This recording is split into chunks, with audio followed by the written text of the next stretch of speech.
Local cadets are speaking out about the president's new plan for the war in Afghanistan. Hello, thanks for joining us. I'm Tony Capola. Good evening, I'm Danielle Lerner. The number of additional troops headed to fight the Taliban in Afghanistan just got bigger. NATO says nations besides the U.S. have pledged to send nearly 7,000 additional troops to the country.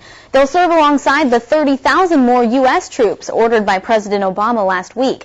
Now combine all that with the 106,000 foreign soldiers already serving in Afghanistan, and the international force could be 140,000 strong by the middle of next year. KSBY News reporter Ryan Ferran is live in the San Luis Obispo News Center to tell us how the additional troops and the start of the 2011 pullout will affect cadets in Cal Poly's ROTC program. Ryan.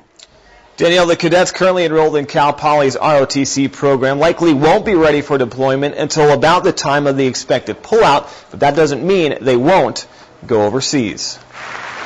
I have determined that it is in our vital national interest to send an additional 30,000 U.S. troops to Afghanistan.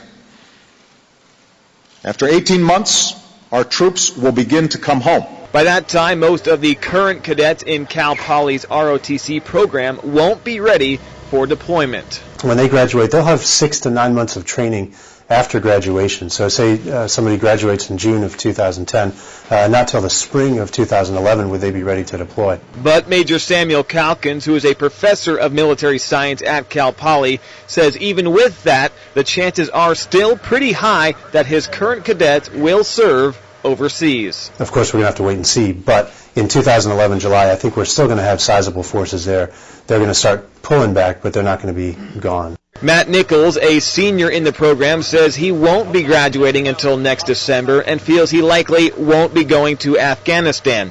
But Nichols says he, like all of his fellow service members, know going to war is a real possibility, whether it's Afghanistan or elsewhere. No one in the last 8 years who's joined the Army has joined it without the thought that that they would be called on to deploy. So it's just one of those things that you get used to and live with. And Major Calkins says the number of cadets in Cal Poly's ROTC program has been pretty steady over the past 8 years, and he actually expects it to rise in 2011. Reporting live in the San Luis Obispo News Center tonight, I'm Ryan Ferran. Danielle, let's go back to you.